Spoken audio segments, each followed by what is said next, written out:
अस्सलाम वालेकुम दोस्तों उम्मीद करते हैं कि आप लोग खैरियत से होंगे। दोस्तों आप लोग देख रहे हैं मेरा YouTube channel saving machine advisor. और दोस्तों आज मैं आपको सेविंग मशीन सिलाई मशीन यानी कि घर वाली सिलाई मशीन के बारे में बताऊंगा कि ये जो स्कीप दे रही होती है या चूका दे रही होती है या टॉप कर रही होती है, मुख्तलिफ़ ज़ुबान में मुख्तलिफ़ नाम है, लेकिन काम यानी कि जो मसला आ रहा है वो एक ही है, यानी कि नाम उसका स्कीप है। अब मुख्तलिफ़ ज़ुबानों में अलग अलग नाम लेते हैं इसका। तो इस तरीके से ये चीज़ हम आज आपको हल करके दिखाएंगे और सिखाएंगे। जो टेक्निकल भाई है उनको तो समझ में आता होगा ये सारी चीज़ें। ये वीडियो मेरी जो ख़ास उन बहनों के लिए, उन भाइयों के लिए जो गांव देहात में रहते हैं, जो मैकेनिक वहाँ पे अवेलेबल नहीं होते हैं, यानी कि और टाइमिंग वगैरह किस तरीके से देखा जाता है कि कैसा टाइमिंग होना चाहिए तो मशीन आपकी सही चलेगी। तो आइए दोस्तों स्टार्ट करते हैं। गाइस सबसे पहले हमने इसका ये चाल वगैरह देख लेना। अगर इसमें ज़्यादा चाल है, बहुत ज़्यादा इसमें तो इतना नहीं है, लेकिन अगर बहुत ज़्यादा चाल है तो ये चाल वगैरह बंद कर लेना है। अब ये चाल कैसे बंद होगा ये भी इस वीडियो में आपको पता लग जाएगा। फिर दूसरी चीज़ इसके अंदर क्या देखना है, हमने ये निडल चेक करना है कि निडल हमारा ऊपर टक्कर पे जाके लगा हुआ है कि नहीं लगा हुआ है।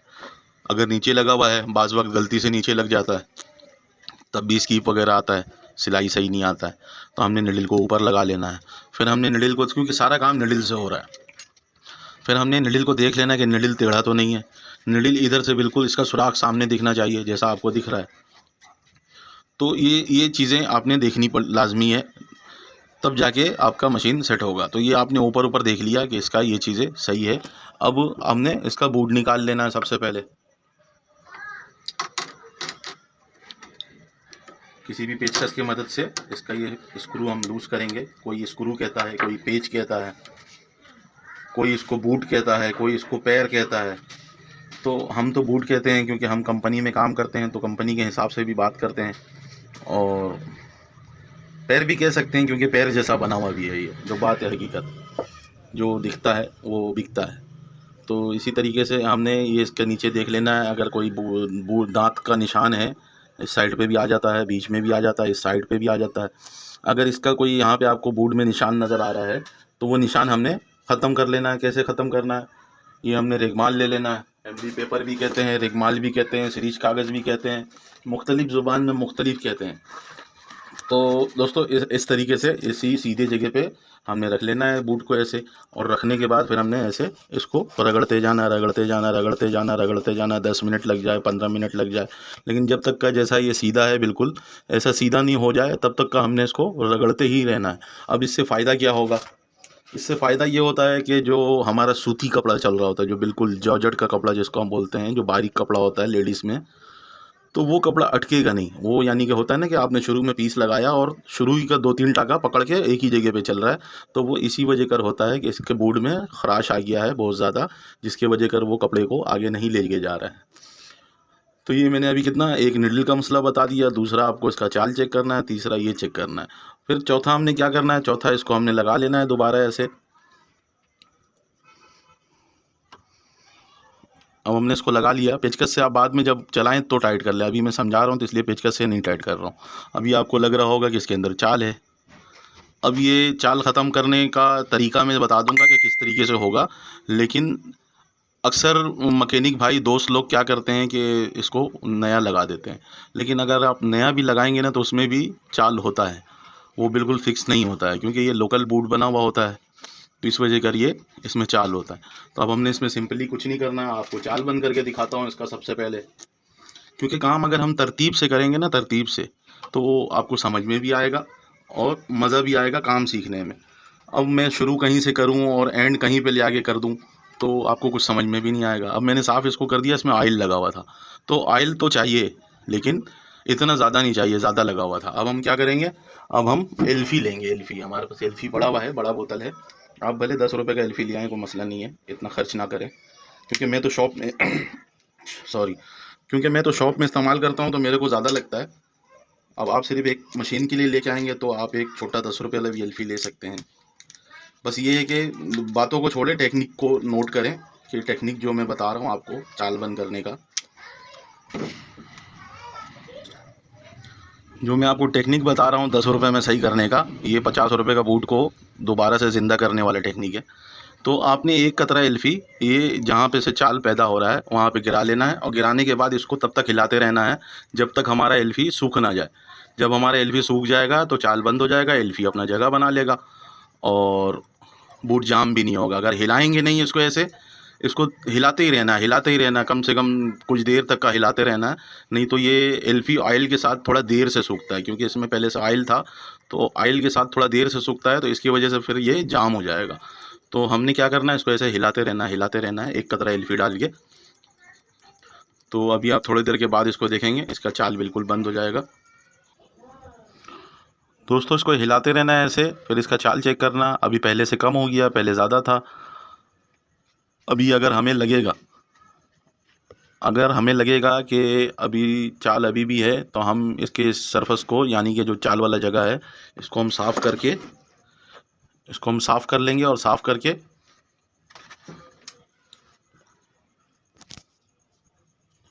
इसको हम ऐसे साफ़ कर लेंगे, क्योंकि एल्फी बाहर की तरफ भी आ गया है ना। तो हम साफ़ करके दोबारा एक दफ़ा एल्फी डालेंगे, फिर हिलाएंगे इसको। तो इस तरीके से ये चाल बिल्कुल ख़त्म हो जाएगा, बिल्कुल रहेगा नहीं। फिर उसमें एक कतरा ऑयल डाल देंगे। ऑयल डालने के बाद ये मेरे हिसाब से 6 महीने का तो गारंटी मैं दे ही दूंगा कि ये 6 महीना तो निकाल ही देता है आराम से। तो ये एल्फी से मैं जगह बनाने का तरीका आपको समझा रहा था। अभी मैं फिर इसमें एक दफ़ा एल्फी डालता हूँ, क्योंकि हल्का सा इसमें चाल है अभी भी। पहले इसमें ज़्यादा चाल था, अभी भी हल्का सा चाल है। एक दफ़ा और एल्फी डाल के इसी तरीके से हिलाऊंगा, तो ये चाल बिल्कुल ख़त्म हो जाएगा और बिल्कुल फिक्स हो जाएगा। इससे फ़ायदा ये होगा कि हमारा जो कपड़ा चलते चलते, यानी कि लहर जाता है, सिलाई लहर जाता है, 1-2 टाका, 4 टाका, 5 टाका, तो ये बूट लहरा देता है। यानी कि बूट में अगर चाल होता है तो वो लहर मार मार के चलता है। दोस्तों इसमें मैंने दोबारा एल्फी डाला, दोबारा नहीं तिबारा डाला, यानी कि पहले एक दफ़ा डाला, फिर दूसरा दफ़ा डाला, अभी ये तीसरा दफ़ा डाल के इसको हिला रहा हूँ। तो इंशाल्लाह अब ये सेट हो जाएगा। अब बिल्कुल चाल बंद हो गया है, अब ज़रा सा भी नहीं है। तो ये था बूट का चाल बंद करने का तरीका। अब हमारा 50 रुपये का बूट दोबारा 50 रुपये जैसा हो गया है 10 रुपये की एल्फी से। क्योंकि आप जब इस्तेमाल करेंगे तो आप इतना बड़ा एल्फी तो नहीं इस्तेमाल करेंगे ना, आप तो 10 रुपये का एल्फी इस्तेमाल करेंगे।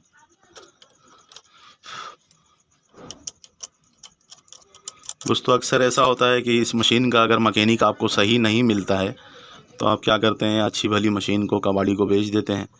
फिर कबाड़ी क्या करता है, उसको तोड़ फोड़ के दोबारा कंपनी भेज देता है। तो इस तरीके से नुकसान होता है। तो दोस्तों बूट का चाल हमारा बिल्कुल बंद हो गया है। ये अभी बिल्कुल हल्का सा चाल है, इतना रहना चाहिए, क्योंकि फिर ये मूव नहीं करेगा। तो इस तरीके से आप बूट का चाल बंद कर सकते हैं। अभी हमने ये 3 काम कर लिया इसका। अब हमारा, जब हम इधर से निडल देखेंगे ऊपर से,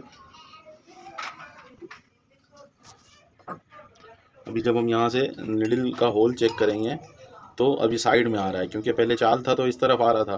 तो अब हम क्या करेंगे, इसके बूट को सीधा कर देंगे। बूट सीधा हो जाएगा तो निडल के होल के सेंटर में आ जाएगा बूट। तो ये करते हैं, इसके बाद फिर हम देखते हैं कि इसका टाइमिंग कैसा है। ये पीछे घूम के बना, इधर से दिखा, इधर से दिखा, इधर से दिखा, एक ही जगह पे हाथ रख के। दोस्तों ये मत्थे का स्क्रू है, ये हम खोल लेंगे इसका। फिर हम क्या करेंगे, इसके बूट को उठा लेंगे। इसको जब भी हम खोलेंगे ना, बूट को ऐसे ऊपर करके फिर खोलेंगे, क्योंकि इसका बड़ी मशीनों से अलग होता है इसकी सेटिंग थोड़ी सी बूट की।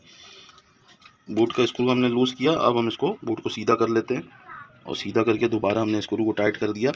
जब हम नीचे रख के फिर दोबारा चेक करेंगे, अब हमारा बिल्कुल सेंटर में आ गया है। जो निडल बूट और निडल प्लेट सुराख, अब ये बिल्कुल सीधा हो गया है। तो हमें इसी तरीके से चाहिए था, और इसी तरीके से आपने भी करना है, जिस तरीके से मैंने बताया है। अब मैं इसका ऊपर का कवर लगा लेता हूँ दोबारा। अब मैं आपको इसकी टाइमिंग दिखाता हूँ।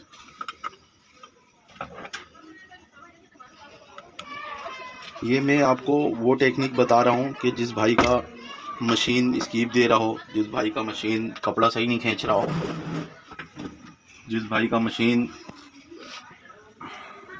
के बूट में चाल हो, तो वो इस तरीके से इन चीज़ों को सही कर सकता है।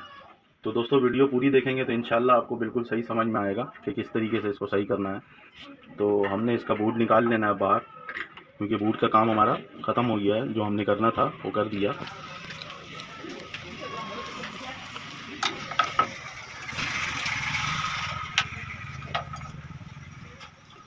दोस्त भाई अक्सर कमेंट्स में पूछ रहे होते हैं कि भाई आपको ये मशीन बनाना आता है या वो मशीन बनाना आता है।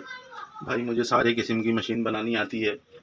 अब आप लोग सवालात ऐसे कर देते हैं जो अवेलेबल नहीं हो सकता है, क्योंकि फिर अब मैं कंपनी में काम जिस कंपनी में काम कर रहा हूँ उस कंपनी में ज़्यादातर टिपिकल और शिरूबा और बाइयो यामातो ये ब्रांड है, यानी कि ज़्यादा हाई फाई ब्रांड है।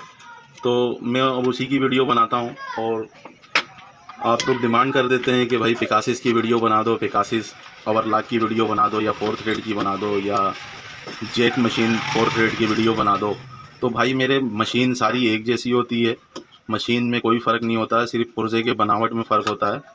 पुर्जे के बनावट को अगर आप समझेंगे तो इंशाल्लाह हर मशीन को आप सही कर लेंगे,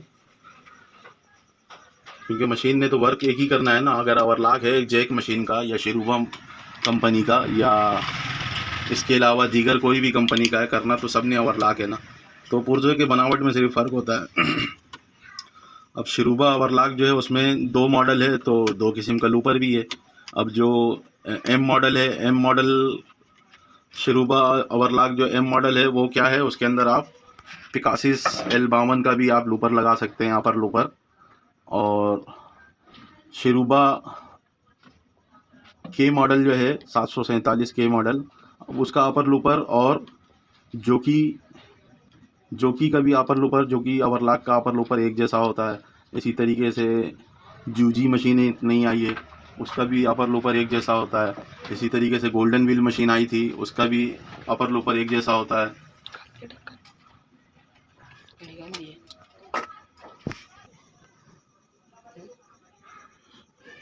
तो दोस्तों मैं ये बता रहा था आपको कि मशीन का जो काम है वो एक ही है, पुर्जों में थोड़ा बहुत फ़र्क होता है।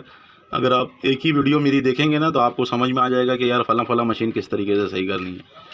तो दोस्तों इसका मैंने फिडोक भी बाहर निकाल लिया, निडल प्लेट भी बाहर निकाल लिया, बोर्ड भी निकाल के रख दिया। अब मैं इसका शटल रेस पटरी निकाल रहा हूँ। इसको कोई नाल कहता है, कोई शटल रेस इसका ओरिजिनल नाम है, कोई शटल डिब्बी कहता है, ऐसे मुख्तलिफ नामों से बुला रहे होते हैं इस शटल रेस को। तो आपको जो समझ में आया आप उस नाम से पुकारें, कोई मसला नहीं है, लेकिन हम लोग इसको शटल रेस कहते हैं। और स्टैंडर्ड नाम याद रखना चाहिए जो पूरी दुनिया में चलता है। ये ज़रूरी नहीं है कि आपकी ज़ुबान में क्या बोला जाता है, ज़रूरी ये है कि पूरी दुनिया में इसको क्या बोला जाता है, तो हम उसी के नाम से इसको याद रखेंगे।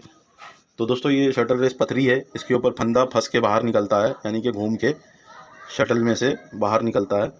तो इसको हम एक साइड में रखते हैं। इसको खोलने का वजह ये था कि आपको सही से नज़र आए कि टाइमिंग किस तरीके से बांधना है, क्या करना है।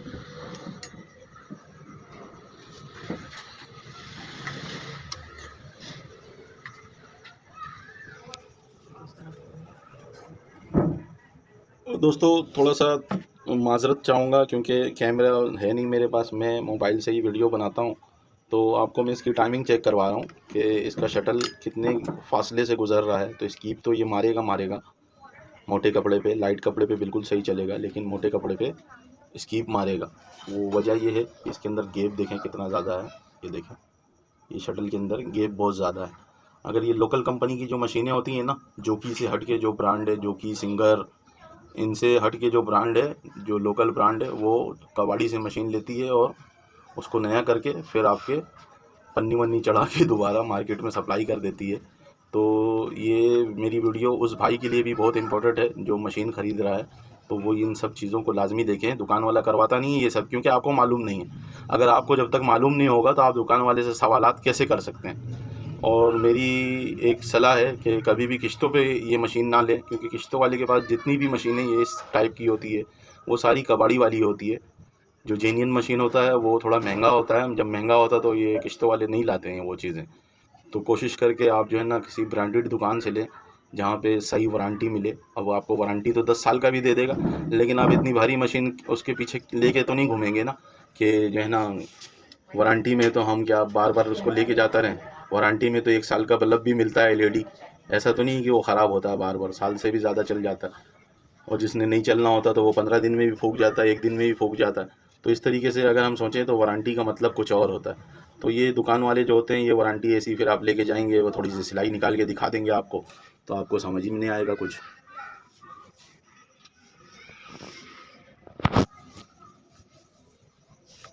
दोस्तों ये किसी ने भी अगर जो मैन्युफैक्चरिंग होता है ना, जो कंपनी में भी बना है या किसी कारखाने में बना है, तो इसका ये निडल बार का मसला है। निडल बार इसका जो होल हुआ है ऊपर से, वो थोड़ा सा यानी कि बाहर की तरफ हो गया, यानी कि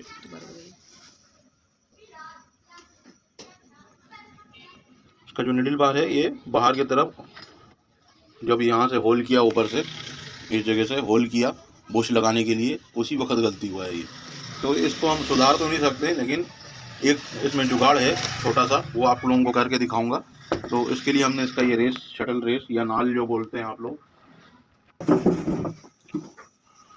ये हमने इसका बाहर निकालना है।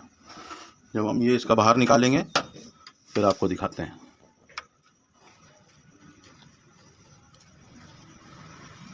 ये सिंपल 2 स्क्रू पे रुका हुआ होता है। किसी भी घर वाले पेचकस की मदद से आप ये दोनों स्क्रू को बाहर निकाल लें, और बाहर निकालने के बाद इसमें जो जुगाड़ है वो देख लें। इसका शटल हम सबसे पहले बाहर निकाल लेते हैं।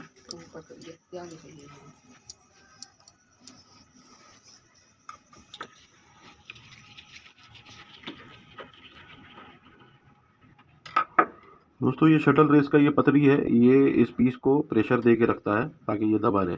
ये सिर्फ छोटी मशीनों में है। जो बड़ी मशीन होती है इस टाइप की, जिसमें शटल लगी हुई होती है बाटेक वगैरह में, उसमें ये चीज़ नहीं होता। तो छोटी मशीन में भी ऐसा रेस आता है जो उल्टा लगता है, यानी कि ऊपर से उसका कड़ा लगता है। ये इसमें तो शटल बिल्कुल फिक्स हो जाता है, उसमें शटल निकल सकता है इस तरफ से। तो दोस्तों ये हमारा शटल भी चेक कर लेते हैं। शटल बिल्कुल सही है, इसका नोक वगैरह बिल्कुल सही है, इसी तरीके का होना चाहिए। तो इसके अंदर भी आपने देख लेना है कि इसके अंदर कोई बाबरी वगैरह ना हो जहाँ पे शटल घूम रहा है हमारा, क्योंकि मशीन अगर हमारी बहुत दिन के बाद चलेगी ना, तो इसके अंदर बाबरी आ जाता है, यानी कि जंग बैठ जाता है। तो हमने क्या करना, हमने ज़ीरो का रिगमाल लेना है जो बिल्कुल बारीक। अगर रिगमाल आपके पास नहीं है अवेलेबल, या आप ख़रीद नहीं सकते, तो आपने घर पे झूना होगा, झूना जिससे बर्तन मांजते हैं, तो वो झूना भी आप रगड़ देंगे इसके ऊपर, तब भी काम हो जाएगा आपका। तो दोस्तों ये छोटी छोटी जुगाड़ें ये कोई नहीं बताता, मैं आपको बता रहा हूँ। गाइस इसका हमने ये देख लेना है कि ये ड्राइवर के साथ ज़्यादा लग नहीं रहा हो। ये कोई इसको पटरी कहता है, कोई कुछ कहता है, मैं इसका नाम ड्राइवर के नाम से जानता हूँ। ये शटल ड्राइवर कहलाता है। तो इसका ये टाइमिंग ये हमने देख लेना है, इसमें गैप होना चाहिए। अगर गैप नहीं होगा तो निडल टूटेगा बार बार। तो अब हमने शटल का टाइमिंग, ये आपको बहुत मुश्किलों से ये तरीका हमने ढूंढा है कि हम आपको समझा सकें कि इसका शटल का टाइमिंग हम किस तरीके से देखेंगे। तो ये शटल इस तरीके से यहाँ पे लगा हुआ होता है और चल रहा होता है।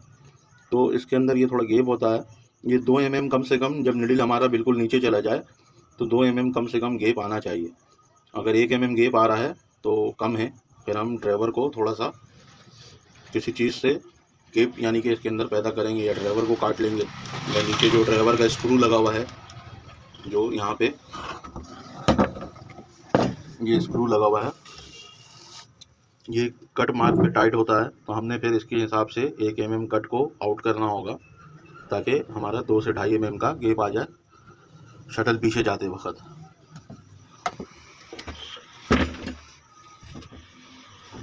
कट मार्क हम उसको कहते हैं जो जहाँ पे स्क्रू कट पे जाके बैठ जाता है। तो हमारा शटल ये इस तरीके से काम करना चाहिए और ज़्यादा पीछे से नहीं जाए।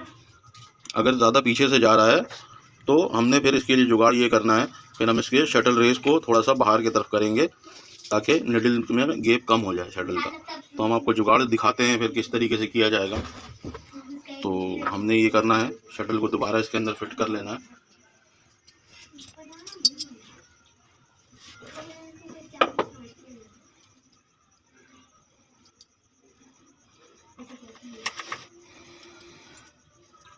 इसके सामान को हमने सारे को दोबारा से फिट कर लेना। फिट करने के बाद फिर हम आपको सेटिंग बताते हैं कि क्या जुगाड़ करना है इसमें, ताकि हमारे निडल का गैप ख़त्म हो जाए और इसकी वगैरह आना बंद हो जाए।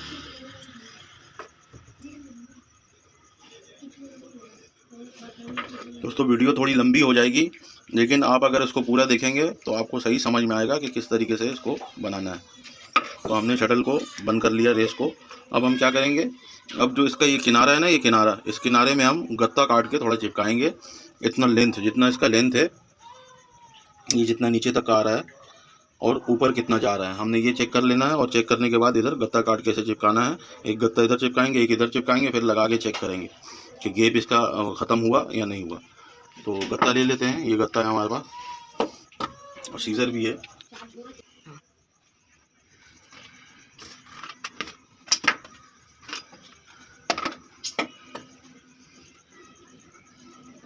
इसको हमने इस शेप में काटना है कि गोलाई में आ जाए ऐसे यहाँ पे। तो हम इसको ऐसे रख के एक मार्किंग कर लेंगे।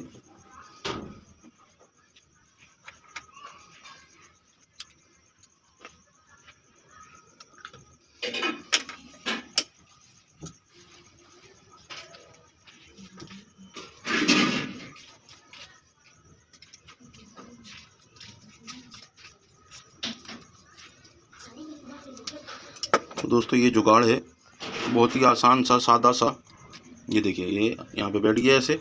अब ऐसे हमने 3-4 काट लेना है। तो हम काटते हैं, थोड़ा सा वीडियो स्किप करेंगे, फिर हम काट के आपको दिखाते हैं।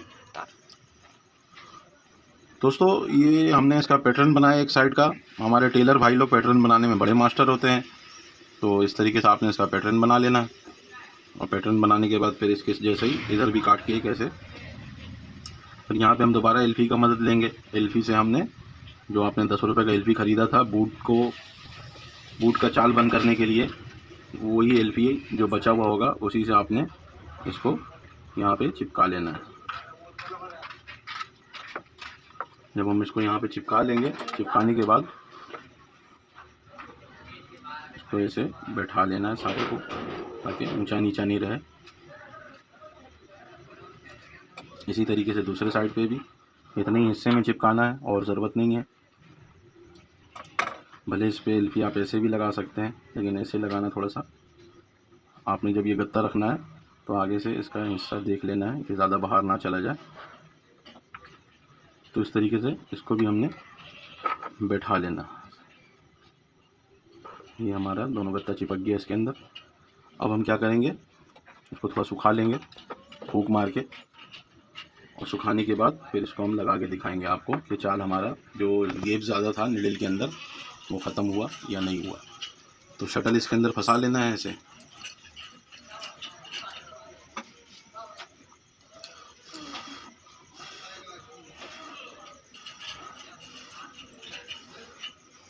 अब ये गत्ता लगने से हमारा शटल रेस थोड़ा बाहर की तरफ हो गया, पूरा शटल रेस।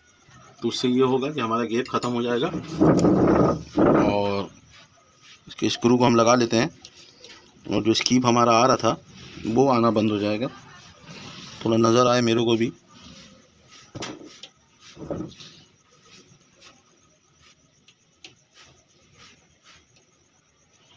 दोस्तों अगर बिल्कुल ध्यान से अगर देखेंगे ना वीडियो को, तो इंशाल्लाह समझ जाएंगे। इतना मुश्किल नहीं है मशीन बनाना। ये सिर्फ इसमें कुछ टाइमिंगें होती है, और टाइमिंग हर जगह पे, हर चीज़ के अंदर है।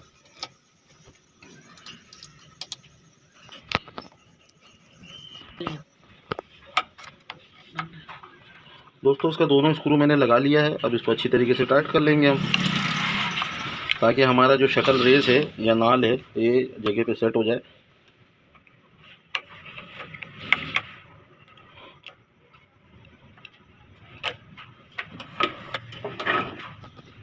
अच्छा, अब हमारा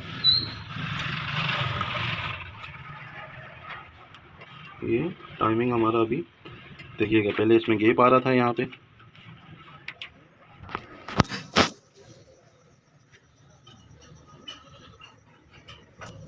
पहले हमारा गैप आ रहा था ये। अभी गैप ख़त्म हो गया है, लेकिन वीडियो सही दिखा नहीं पा रहा है। देखिएगा अभी यहाँ पे गैप नहीं है। तो दोस्तों थोड़ा सा कैमरे का मसला है, माजरत चाहूँगा आपके से थोड़ा। अब हम इसका सिलाई निकाल के देखेंगे मशीन हमारा कैसा चल रहा है। बल्कि ये सारी चीज़ें हम बंद करेंगे इसका।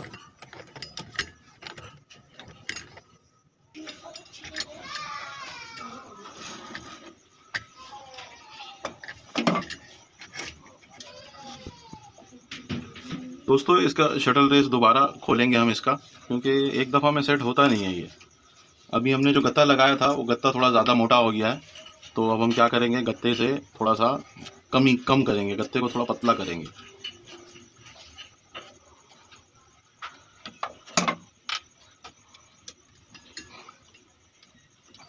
जो हमने ये गत्ता लगाया है इसको हम क्या करेंगे, थोड़ा सा पतला कर लेंगे, इसके बीच से इसको उखाड़ देंगे, तो आधा रह जाएगा और आधा हट जाएगा। आप किसी ब्लेड की मदद से कर लें।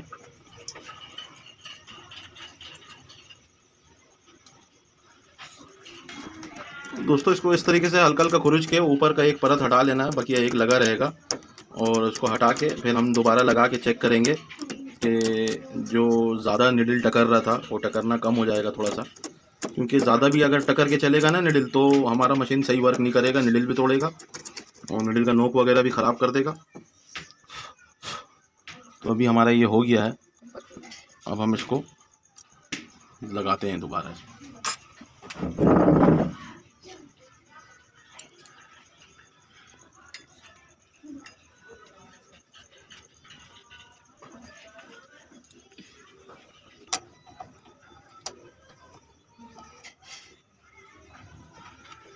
दोस्तों इसके स्क्रू को दोबारा लगा लेते हैं।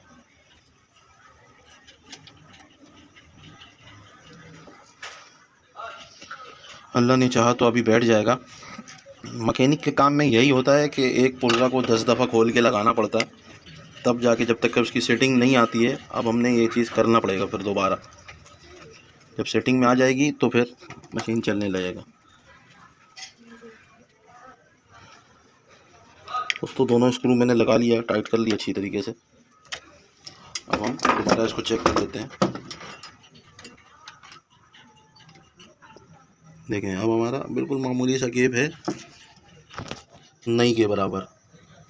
ये इतना हल्का सा गैप इसका होना चाहिए।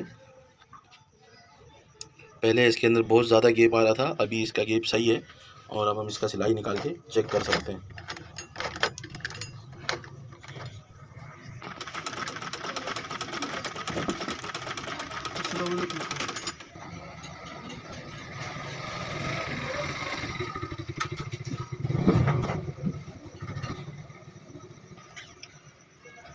दोस्तों इसकी पतरी को हमने लगा लिया है, इसको अच्छी तरीके से टाइट कर लेना। ये इसका 2 स्क्रू है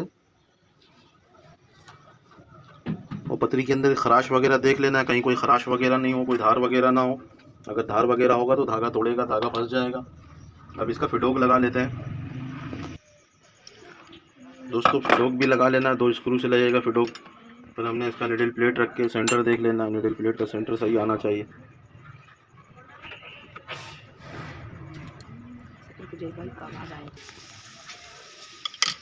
दोस्तों इसका निडल प्लेट भी हमने लगा लिया।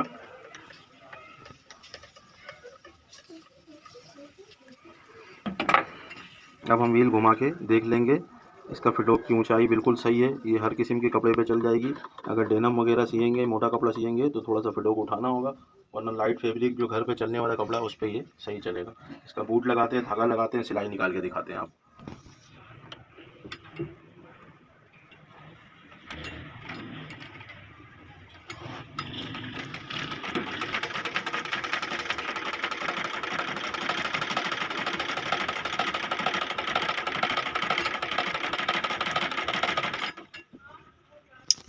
दोस्तों मशीन हमारी बिल्कुल सही हो गई है, कोई टाका नहीं छोड़ रही है, कोई कुछ भी नहीं है। ये ऊपर थोड़ा सा दाना दे रही है, वो इसलिए कि कंट्रास्ट धागा चल रहा है। नीचे अलग कलर का धागा है, ऊपर अलग कलर का धागा है। और भी आपको चला के दिखा देता हूँ, फिर आप बोलेंगे नहीं थोड़ा सा सिलाई निकाल के दिखाया है सर।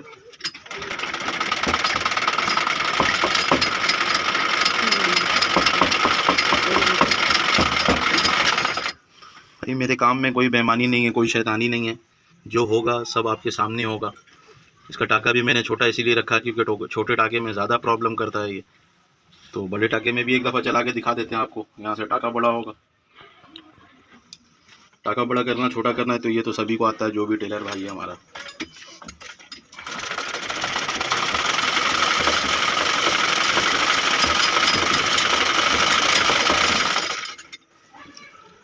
दोस्तों अक्सर लोग बस एक छोटी सी सिलाई निकाल देते हैं और बोलते हैं मशीन सही हो गई। तो हमारा धागा जो है ना बॉबिन का ख़त्म हुआ है या टूट गया है, ख़त्म हो गया। बॉबिन का धागा ख़त्म हो गया इसलिए सिलाई नहीं लगा। हम दोबारा धागा भर के फिर आपको चला के दिखाते हैं।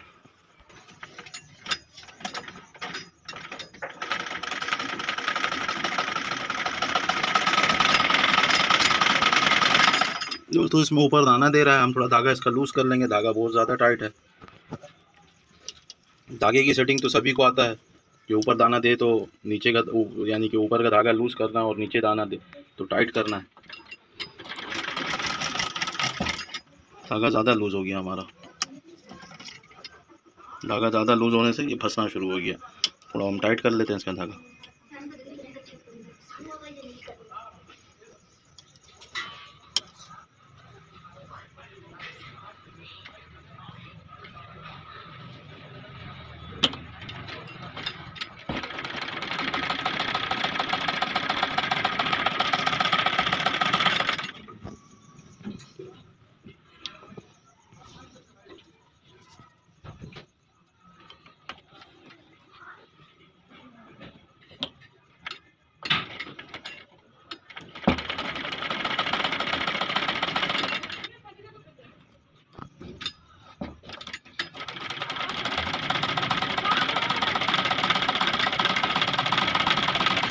दोस्तों कपड़े के हिसाब से धागे को सेट करना पड़ता है, धागा का लूज टाइट करना पड़ता है। अभी हमारे कपड़ा बिल्कुल फैब्रिक में सिलाई बिल्कुल सही आ रहा है, कंट्रास्ट में भी चला और ऐसे भी चला। तो दोस्तों उम्मीद करते हैं मेरी वीडियो आप लोगों को अच्छी लगी हो, और अच्छी लगी हो तो अपने दोस्त यारों के साथ शेयर कर लें, और ऐसे दोस्तों के साथ शेयर कर लें जिनको इस वीडियो की ज़रूरत हो। एंड दोस्तों अल्लाह हाफिज़।